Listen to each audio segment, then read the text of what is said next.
Hello dear parents, ये video specially आपके लिए ही बनाई गई है और इस वीडियो में हम डिस्कस करने वाले हैं 10 पावरफुल टिप्स की, जो कि आपके बच्चे को एक कॉन्फिडेंट स्पीकर बनाने में हेल्प करेंगी।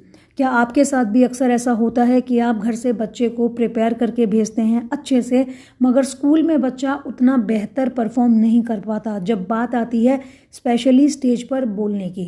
तो कहानी हो या स्लोगन या फिर कोई कविता, बच्चा या तो नर्वस हो जाता है या फिर वो स्टेज पे जाकर भूल जाता है।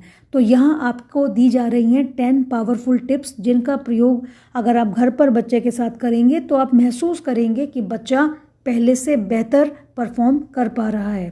तो चलिए स्टार्ट करते हैं। पहली नंबर 1 टिप है, घर को बनाए मिनी स्टेज। जी हाँ, घर को बनाए मिनी स्टेज का मतलब है कि आप अपने घर पर किसी एक कॉर्नर को स्टेज का सेटअप दे दें और उसके बाद आपको जब भी लगे कि बच्चे को आज हमें प्रैक्टिस करानी है तो बच्चे को कहें कि वहीं पर जाकर वो बोलकर दिखाए। ऐसा करने से बच्चे को ये फीलिंग आती है कि वो स्टेज पे बोल रहा है। आप चाहें तो वॉल पर चार्ट पेपर से पब्लिक स्पीकिंग या फिर स्टेज या फिर कोई भी बैनर लगा सकते हैं। नेक्स्ट, शीशे के सामने अभ्यास। तो मिरर के सामने जब बच्चा खड़ा होकर बोलता है तो पहली बात उसके एक्सप्रेशंस इंप्रूव होते हैं, उसको पता चलता है कि मुझे किस तरह से फेशियल एक्सप्रेशंस देने हैं, और दूसरी बात उसकी बॉडी लैंग्वेज इंप्रूव होती है। तो ये काम भी आप अपने घर पर बच्चे के साथ कर सकते हैं। नेक्स्ट, खेल खेल में बोलना, शो एंड टेल। ये बहुत ही सिंपल सी एक्टिविटी है मगर कॉन्फिडेंस एनहांस करने में इसका बहुत बड़ा रोल है। घर पर हमारे आसपास बहुत सारे आइटम्स होती हैं, बैग्स होते हैं और शो पीसेस होते हैं, बहुत कुछ होता है। तो आप क्या कर सकते हैं, डेली बच्चे को एक आइटम दें। जैसे बच्चों को बोलें कि ये देखो बेटा, ये शूज़ हैं, अब शूज़ के ऊपर आप बोलो, कुछ भी बोलो।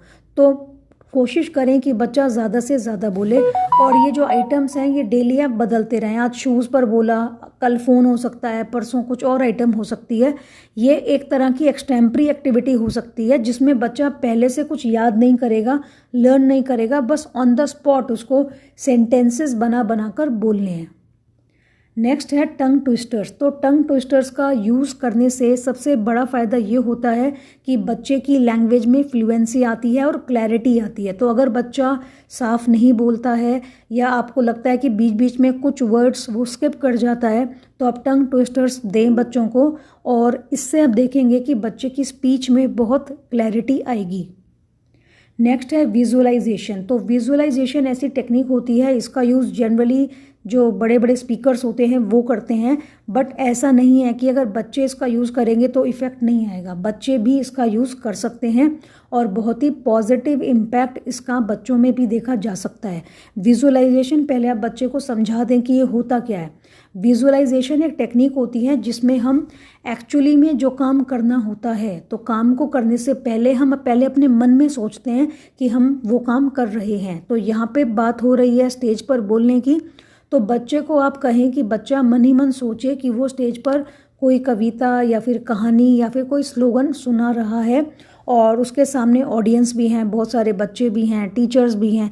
या फिर आप कह सकते हैं कि आप बच्चे को बोले कि तुम सोचो थोड़ी देर के लिए आंखें बंद करके कि तुम अपने स्कूल की असेंबली के स्टेज पर कुछ सुना रहे हो।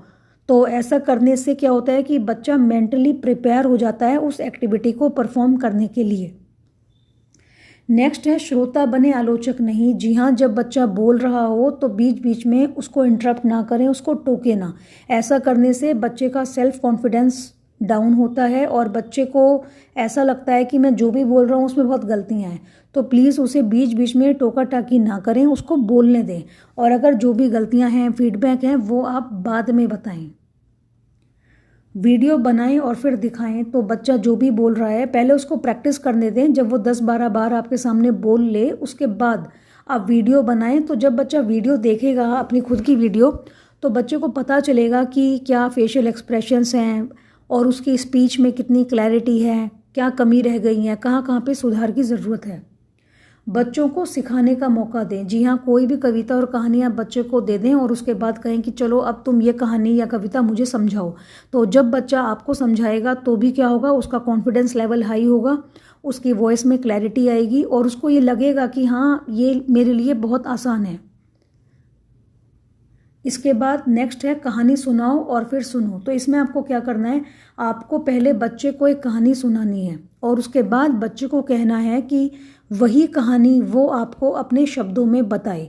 तो बोलने के भी देखिए डिफरेंट कैटेगरीज होती हैं। कुछ बातें ऐसी होती हैं जो बच्चा बोलकर सुना सकता है, कुछ चीज़ें ऐसी होती हैं जो बच्चा लर्न करके सुनाता है। जैसे कविता है, कविता बच्चा अपने शब्दों में नहीं बताएगा, वो उसको लर्न करेगा, तो वहाँ पर अलग तरह से प्रैक्टिस करनी होगी।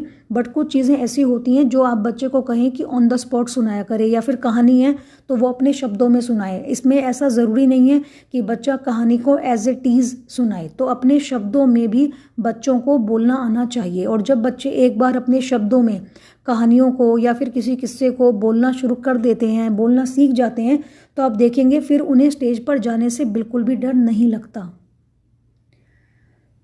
तो ये हमने बात करी कुछ टिप्स के बारे में। मुझे आशा है कि ये टिप्स आपको अच्छी लगी होंगी और इनको जब आप अपने घर पर प्रैक्टिस करेंगे तो डेफिनेटली बच्चों को सीखने में सहायता मिलेगी और वो स्टेज पे बेहतर परफॉर्म कर पाएंगे। Thank you.